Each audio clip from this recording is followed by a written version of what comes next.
जय श्री हरि विष्णु, जय लक्ष्मी नारायण। आप सभी का स्वागत है हमारे इस भक्ति में परिवार में। उत्तरदायी एकादशी भगवान विष्णु को समर्पित अत्यंत पवित्र व्रत माना जाता है। इस दिन श्रद्धालु भगवान विष्णु की भक्ति करते हैं, उपवास रखते हैं और अपनी मनोकामनाओं के लिए प्रभु से प्रार्थना करते हैं। लेकिन क्या आप जानते हैं कि एकादशी का व्रत केवल रखने से ही पूरा नहीं माना जाता, बल्कि द्वादशी के दिन विधि पूर्वक पारण करना भी बहुत महत्वपूर्ण माना गया है।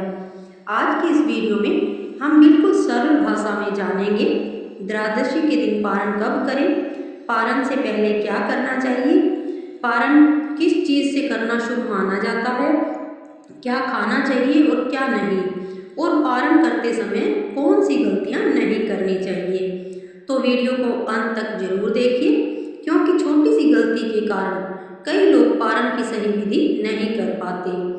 वर्ष 2026 में श्रावण उत्तरदायी एकादशी 23 अगस्त रविवार को है और इसके अगले दिन 24 अगस्त सोमवार को द्वादशी तिथि है।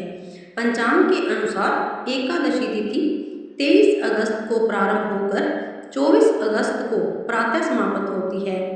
ध्यान रखें कि पारण का सही समय आपके शहर के पंचांग के अनुसार देखना चाहिए, क्योंकि सूर्योदय और तिथि के समय में स्थान के अनुसार अंतर हो सकता है।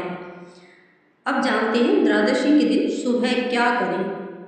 पारण वाले दिन सुबह ब्रह्म मुहूर्त या सूर्योदय के आसपास उठकर सबसे पहले भगवान विष्णु का स्मरण करें। इसके बाद स्नान करके साफ और पवित्र वस्त्र धारण करें। पूजा के स्थान पर भगवान विष्णु या श्री हरि की तस्वीर के सामने दीपक जलाएं।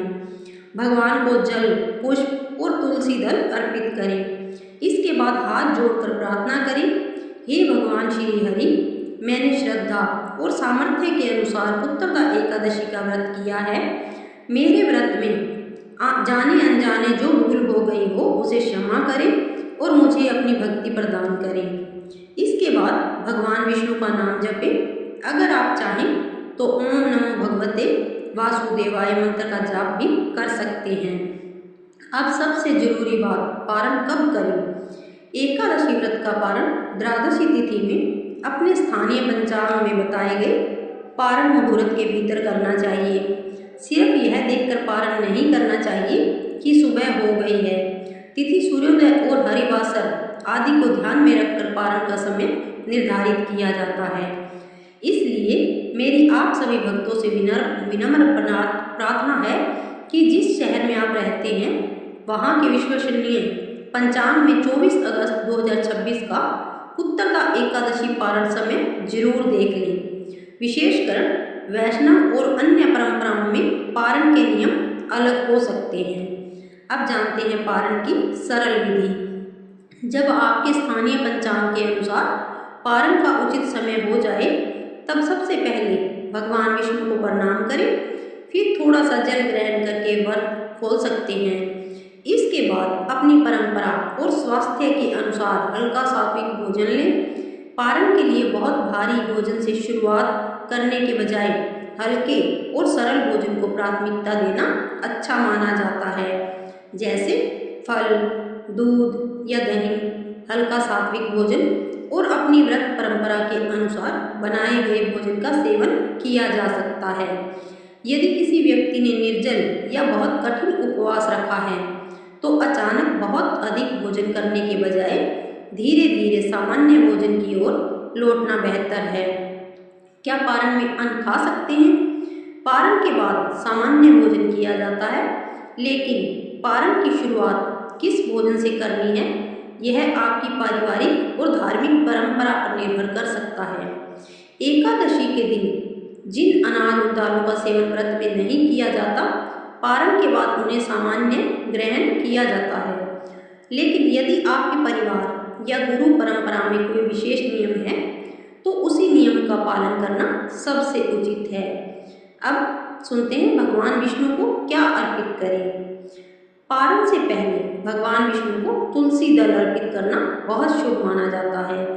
इसके साथ फल, मिठाई और अपनी श्रद्धा के अनुसार नैवेद्य अर्पित कर सकते हैं। भगवान को भोग लगाकर फिर प्रसाद ग्रहण करें। यदि संभव हो तो द्वादशी के दिन किसी जरूरतमंद व्यक्ति को भोजन करवाना, फल देना या अपनी सामर्थ्य के अनुसार दान करना भी पुण्यकारी भावना से किया जा सकता है। सबसे महत्वपूर्ण चीज है दान से ज़्यादा मन की श्रद्धा। पारण के दिन किन बातों का ध्यान रखें? पहली बात, पारण के समय को नज़रअंदाज न करें। दूसरी बात, पारण के नाम पर बहुत अधिक भोजन न करें। तीसरी बात, भोजन से पहले भगवान विष्णु को धन्यवाद दें। चौथी बात, द्वादशी के दिन भी भगवान का स्मरण और सात्विक आचरण बनाए रखें। और पांचवी सबसे महत्वपूर्ण बात, यदि किसी को स्वास्थ्य संबंधी समस्या है तो केवल धार्मिक नियम के कारण अपनी सेहत को नुकसान न पहुंचाएं। अपनी स्थिति के अनुसार परिवार के बड़े व्यक्ति और योग्य चिकित्सक की सलाह को महत्व दें। उत्तरदा एकादशी के पारण का आध्यात्मिक महत्व जानते हैं। हमारे सनातन धर्म में व्रत केवल भूखा रहने का नाम नहीं है। व्रत का वास्तविक अर्थ है अपने मन को भगवान के करीब लाना। एकादशी के दिन जब हम भोजन और सांसारिक इच्छाओं पर संयम रखते हैं तब हमारा ध्यान भगवान की भक्ति, प्रार्थना और आत्मचिंतन की ओर जाता है। और द्वादशी का पारण इस व्रत को पूर्ण करने का एक महत्वपूर्ण चरण माना जाता है। इसलिए पारण करते समय मन में यह भाव रखें, हे प्रभु, यह भोजन आपकी कृपा से प्राप्त हुआ है और मैं इसे आपका प्रसाद मानकर ग्रहण कर रही हूँ या कर रहा हूँ।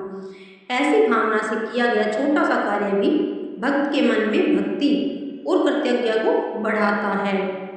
संतान सुख की कामना करने वाले भक्त सुने, उत्तरदा एकादशी को विशेष रूप से संतान संबंधी मनोकामनाओं से जोड़ा जाता है।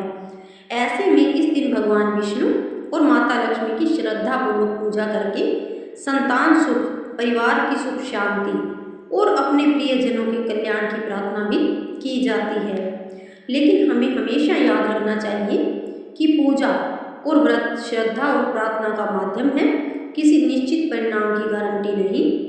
भगवान से प्रार्थना करते समय अपनी और अपने परिवार की सुख शांति की कामना जरूर करें। एक छोटी सी प्रार्थना अब अंत में भगवान विष्णु के सामने हाथ जोड़कर बोलिए, हे श्री हरि विष्णु, हमसे जाने अनजाने जो भी भूल हो गई हो उसे क्षमा करें।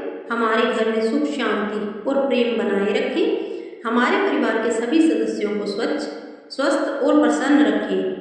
हे प्रभु, हमारे मन में सदैव अपनी भक्ति बनाए रखें और हमें सही मार्ग पर चलने की शक्ति दें। जय श्री हरि विष्णु।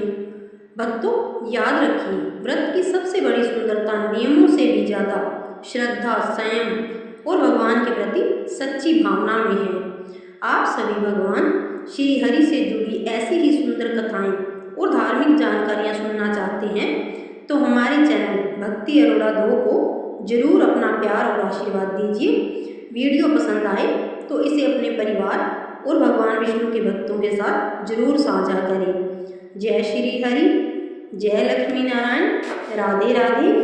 मिलते हैं अगली एक नई कथा या धार्मिक वीडियो के साथ। तब तक के लिए जय श्री हरि।